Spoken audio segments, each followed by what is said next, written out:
साउस के 7 खराब लक्षण। जेना डेग डेग पर नजर रखनाइ आ 2 गोटा आयत केओ बुलै लए तऽ लगमे जाकऽ बैसि जेनाइ। फोन पर गप करैत देख कऽ कनसोह लेनाइ आ आमके तेतरि बुझनाइ, ओही गप लए घरमे 8 बज्जर खसेनाइ। पुतहुके खाइत काल कोनो लाथे लगमे गेनाइ आ ओ एके नजरिमे गनि लेती जे थारीमे की सब छै खेनाइ।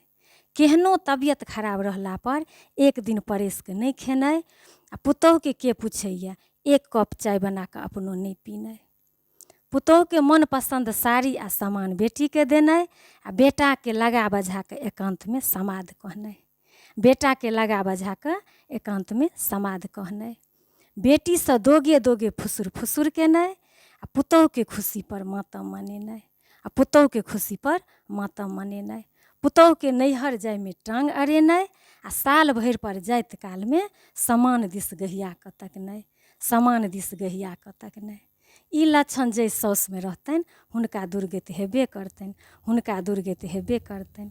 ई अवगुण जे साउस अपनाबै छथि ओ केहनो नीक पुतहुके बसऽ नहि दै छथि, ओ केहनो नीक पुतहुके बसऽ नहि दै छथि। जय सिया राम, जय मिथिला धाम।